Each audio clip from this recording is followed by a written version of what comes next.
இந்த சம்மருக்கு நீர்க்காய்கள் நிறையாவே நம்ம எடுத்துக்கணும். அந்த நீர்க்காயில் ஒன்று தான் சொரக்காய். அந்த சொரக்காய் வச்சு தான் அந்த சூப்பரான சப்பாத்தி ரெடி பண்ணேன். டேஸ்ட் ரொம்பவே நல்லாயிருக்கும். இதுக்கு சைட் டிஷ் எதுவுமே தேவையில்லை, வெறுமனே சாப்பிட்டாலே ரொம்பவே நல்லாயிருக்கும். இருந்தாலும் நான் வந்து ஸ்வீட் கர்ட் தான் பண்ணியிருந்தேன். ரொம்ப நல்லா இருந்தது. கண்டிப்பாக ட்ரை பண்ணி பாருங்கள். இப்போ எப்படி பண்ணலான்றதை பார்த்துடலாமா? நான் ஒரு சொரக்காய் எடுத்திருக்கேன். நல்லா தோல் சீவிட்டு இந்த மாதிரி வந்து திருவி எடுத்துக்கோங்க. நம்ம கேரட்லாம் திருவோம் இல்லையா, ஸோ அந்த மாதிரி திருவி தனியாக எடுத்து வச்சுக்கோங்க. இப்போ வந்து ஒரு பவுலில் கோதுமை மாவு எடுத்திருக்கேன். 2 கப் கோதுமை மாவு. இதுக்கு தேவையான அளவுக்கு உப்பு, மஞ்சத்தூள், கரம் மசாலா தூள் சேர்த்துக்கோங்க.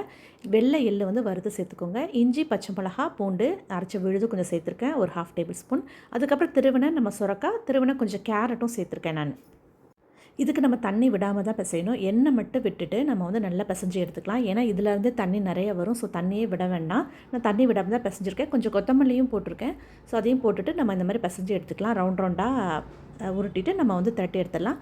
கொஞ்சம் மாவு தொட்டு தொட்டு தட்டி எடுத்திங்கன்னா தான் ஒட்டாமல் வரும். ஏன்னா ஆல்ரெடி கொஞ்சம் இது ஊற வந்து இதுலேருந்து தண்ணி வந்துகிட்டே இருக்கும். அதனால் நம்ம வந்து உடனே போட்டு எடுத்துடணும். ரொம்ப நேரம் மாவு வந்து ஊற வச்சு நம்ம வந்து நார்மல் சப்பாத்தி பண்ணுற மாதிரி பண்ணக்கூடாது. ஸோ இந்த மாதிரி ரவுண்டாக திரட்டிட்டு நம்ம வந்து கல்லில் வந்து போட்டு எடுத்துடலாம். நெய் இல்லைன்னா எண்ணெய் விட்டுட்டு இந்த மாதிரி நல்லா கோல்டன் ப்ரௌன் வர அளவுக்கு நல்லா டோஸ்ட் பண்ணி எடுத்துட்டோன்னா ரொம்பவே சூப்பரான சுரக்காய் சப்பாத்தி ரெடி ஆயிடும். இது தொட்டுக்கிறதுக்கு எதுவுமே தேவையில்ல, வெறுமனே சாப்பிட்டாலே ரொம்பவே நல்லாயிருக்கும். இருந்தாலும் ஸ்வீட் கர்ட் சூப்பராக இருக்கும். கண்டிப்பாக ட்ரை பண்ணி பாருங்கள். சேவ் பண்ணி வச்சுக்கோங்க. தேங்க்யூ.